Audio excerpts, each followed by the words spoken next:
Marco, esse cenário como um todo pode ser um dos fatores ali que a gente está vendo esse tamanho, né, de dor de cabeça, acho que Luiz Stuhlberg e Verde Asset estão passando com tantos pedidos ali de liquidez, de resgates. A gente até trouxe ontem o gráfico ali, de fato, mostrando essa queda muito expressiva desde 2021 na máxima do fundo e agora só em declínio.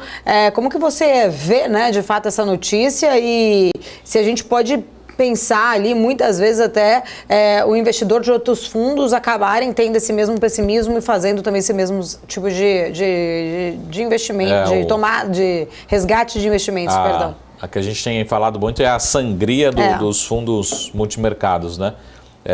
E não tem como, assim, o gestor, de uma forma geral, tem apresentado resultados na média, né, mais baixos que a gente chama aí do CDI, né, ou seja, seria a referência do mercado para esse tipo de alocação para os fundos multimercados. Então, hoje é muito comum o investidor, na média, ter alguma alocação no multimercado, mas nesse ano 2024, nesses últimos 12 meses, 24 meses, uma parte relevante dessa indústria não está superando esse índice, esse indicador, né, por vários motivos, mas principalmente por muita incerteza, essa taxa real de juros que não para de subir, né? E não tem outra alternativa. Então o investidor vai sacando, vai reduzindo suas posições nesses fundos multimercados, continua essa sangria. A Verde talvez seja sempre o grande exemplo de um hedge fund no Brasil, do fundo multimercado, continua esse resgate, né? E aí, fazendo um paralelo também com esses temas que a gente falou aqui hoje, taxa de juros, falamos sobre os investimentos que estão reduzindo. Um tema também que foi capa do Jornal Valor durante essa semana foi a distribuição de dividendos, né? Por outro lado, a gente vê as empresas distribuindo muitos dividendos. Tem um lado positivo, nós como investidores, falamos, beleza, Marco, eu estou recebendo dividendos, os números têm sido bons, né? Mas qual que é o número ruim disso também, as empresas distribuírem muitos dividendos, né? É que as empresas estão falando o seguinte, eu não tenho mais um projeto, não quero mais investir tanto assim e eu prefiro devolver esse capital para o meu acionista. Ou o capital, a minha empresa é a controladora é uma empresa americana, europeia, eu preciso reenviar esses recursos para fora. Então também tem um lado negativo. A gente olha só para o lado positivo das empresas estarem batendo recorde de dividendos, mas seria bom também que esse recurso ficasse nas empresas sendo reinvestido no próprio negócio. E as empresas estão falando, não vou reinvestir mais, prefiro devolver para vocês. Várias empresas listadas também estão fazendo isso. Então tem um lado ruim dessa devolução desses dividendos especificamente. Mas a sangria nos fundos multimercados continua, né, e tudo mais constante.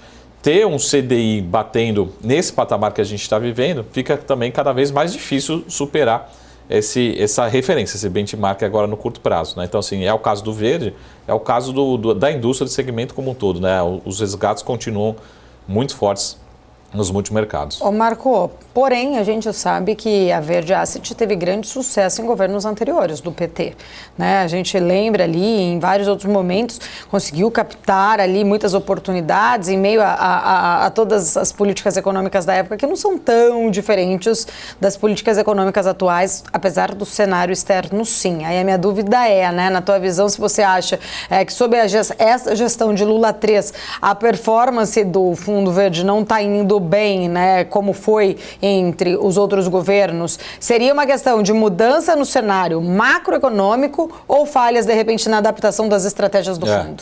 Eu acho que muito mais o segundo do que o primeiro, no sentido assim, quando a gente faz a alocação, né, de recursos, né, também a gente sugere alocação nos fundos, no Fundo Verde, em outros fundos, a gente sempre brinca e fala o seguinte, gestor, eu gosto, respeito a sua opinião, né, entendo a sua opinião, mas eu quero saber o resultado da cota do fundo, né? Uma coisa é a opinião, outra coisa é o resultado da cota, né? Então, acho que no caso do Verde, uma crítica que a gente está tendo, é talvez um erro duplo, né? No caso do Verde, e está se traduzindo em resgate. Uma é o erro de opinião, de fato, né? Mirou num lugar e foi um resultado completamente diferente, então não deu muita credibilidade para o governo atual, apostou muito, né, num arcabouço fiscal que de certa forma não está acontecendo, né, tentando procurar artifícios para não tentar ser respeitado. Então, de fato, eu acho que tem uma crítica em relação à opinião, mas aí é algo muito individual, você pode falar assim, não, concordo, discordo, critico, Mas isso tem que se traduzir em retornos para o cotista, que não estão sendo traduzidos, né? Então, eu acho que o olhar do cotista, do investidor, do estrategista como eu, é olhar e falar assim, acho que tem uma opinião que de certa forma foi errada, errou, né, na opinião, e segundo, o resultado que não está vindo para o cotista de uma forma geral. O cotista, eu acho que tem muito mais peso, porque o cotista fala assim, não quero saber se você está certo ou está errado, quero saber se você vai traduzir isso em retorno para nós, que eu estou deixando, né? Estou delegando meu dinheiro, estou deixando meu dinheiro com você para você trazer o meu retorno possível. E ele não está acontecendo, tá? Então, acho que a leitura do investidor, talvez traduzindo nesse saque, é que existe esse erro duplo, né? Um erro de opinião, né? Que acabou não se concretizando, e um erro também na gestão do fundo, né? Mas o cotista dá sempre maior peso, e deveria dar maior peso para a cota, né? Se está dando dinheiro, não importa muito a opinião do macro, né? A opinião do analista, do estrategista, do gestor. O importante é a cota estar subindo, que também não está acontecendo. Então, eu acho que o peso é esse peso duplo e essa crítica, e acaba se traduzindo também nesses resgates excessivos aí. Ô Marco, a gente até fala muitas vezes, né, escuta, na verdade, ali, muitos especialistas. Eu, no meu caso, escuto que sou jornalista, talvez você que fale como estrategista. Mas a gente viu ali, tanto quando eu fiz essa comparação governo 1 e 2, o apoio e a força que o Brasil acabou tendo, vamos dizer assim, né, sorte ou não, do cenário da China, que também é diferente hoje, né? Até mesmo se beneficiando muito com as exportações de commodities lá. A China hoje passa por um grande desafio, inclusive tivemos dados econômicos da China. Queria misturar aqui tudo no liquidificador e entender, primeiro, se você acha que a China, com esse PIB de agora, com esses indicadores, vai ter mesmo força para fazer essa recuperação e, ao mesmo tempo, entender, de fato, se isso pode, de alguma forma, ajudar também o Brasil nesse contexto mais macro que está muito, ainda acho que sofrendo bastante as consequências do desaquecimento global como um todo. A crítica em relação à China é que eles têm tentado fazer esses estímulos, né? Primeiro vamos olhar um pouquinho para fora, né? Vamos olhar um pouquinho para os Estados Unidos. De fato, acho que a notícia boa, ela é ruim para juros, mas muito boa, é que os Estados Unidos, né? Daqui a pouco a gente vai falar mais sobre os Estados Unidos, mas de fato está num soft land, ou seja, ele está ainda com uma atividade ainda muito resiliente. Isso é bom para o mundo todo, né?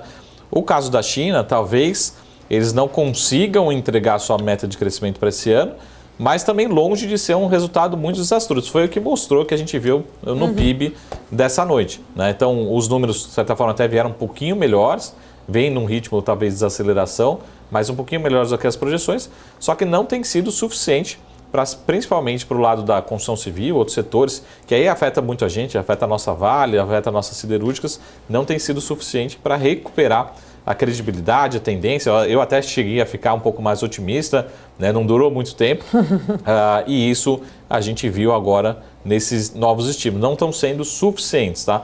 Mas o bom é que o mundo continua saudável, os Estados Unidos crescendo, né, sem entrar em recessão, isso é bom. A China, por mais que não consiga ser 5% exato, mas que cresça a uma taxa ainda forte, também é bom para o mundo de uma forma geral. A Europa, essa semana, sinalizou uma queda de juros, também é uma boa sinalização para tentar estimular um pouco a atividade econômica por lá. Então é importante que o mundo, por mais que cresça num outro ritmo, não entre num cenário de uma recessão mais forte. Tá? Lembrando que a inflação ainda está num patamar, para os padrões, né, desenvolvidos, para padrões americanos, europeus, ainda está um patamar considerado elevado. O que eu esperaria, talvez, na China ao longo dos próximos dias, né, talvez vamos ver se a gente consegue ainda falar sobre esse assunto hoje, mas ainda mais estímulos, estímulos adicionais que a gente não teve ainda, não foram suficientes para recuperar essa credibilidade, essa confiança de que entregue pelo menos o crescimento, e o crescimento muito baseado, que a gente chama em consumo, né, consumo interno e não em exportações. A minha preocupação... Mas é que eles também estão com uma baixa demanda de consumo interno, né? O CPI mostra ali daqui a pouco desafio, tem que né? voltar aquela política reversa. A reversa, de ter mais filhos, né? Vamos incentivar vocês voltarem a ter antes. Não para de ter filhos, agora tem que estimular, voltar a ter filhos, né?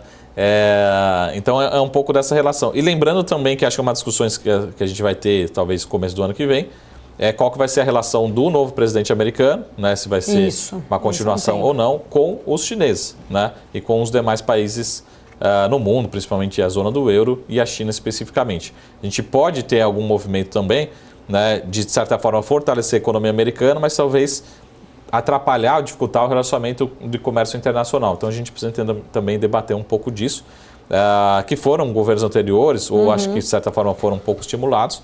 O recado que eu deixo é que independente, pelo menos no curto prazo que a gente tem visto, é que independente do governo americano e com os juros nos Estados Unidos demorando um pouco mais para arrefecer, a gente naturalmente vai ver um dólar mais forte. Tá? Um dólar mais forte em relação ao euro, em relação ao dólar australiano, em relação ao ien. Essa é a expectativa que a gente tem. Talvez com o governo Trump a gente tenha um estímulo ainda maior dessa fortaleza, dessa força do dólar. Tá?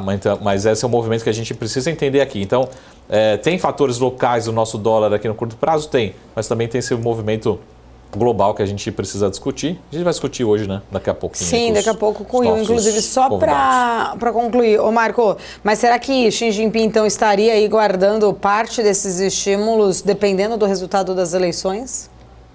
Eu acho que ele tende, americanas, eu acho que ele tende a olhar mais para ele, né? Talvez, mas aí é aquilo que você falou, tem ali mais pragmatismo do lado de Trump ou de Kamala, depende, né? Porque agora ela também está mais, né, talvez uma linha, tentando ir para um lado mais conservador para pegar esse público, enfim, não sei. Mas eu queria até entender, será que de repente ele estaria guardando uma cartada ali, dependendo desse resultado? Eu penso mais no jogo geopolítico, né? Assim, a China é importante, que o professor Marcos, ele discorda comigo, né? Assim, dependendo do indicador, a China já é hoje a maior economia do mundo, né? Mas se pensar num PIB, talvez dependendo do indicador ainda não, né? Mas é muito emblemático a China continuar crescendo num ritmo, vamos pensar em termos percentuais aqui, num ritmo maior do que a economia americana, né? Então, quanto mais conseguir isso, por mais que ele não concorde ou tenha alguma discordância com o atual ou futuro presidente norte-americano, quanto mais conseguir fazer isso, melhor para ter, de fato, né, esse poder econômico. Né? Porque a gente fala assim, são diversos poderes militares, mas é importante mostrar qual que é a maior economia do mundo. Né? Então, tudo mais constante em termos de PIB, de atividade econômica, eles vão querer encontrar diversas oportunidades para continuar estimulando a economia a rodar nesse crescimento de 5%. Né? Quando os Estados Unidos vai rodando uma taxa menor, vai desaquecendo.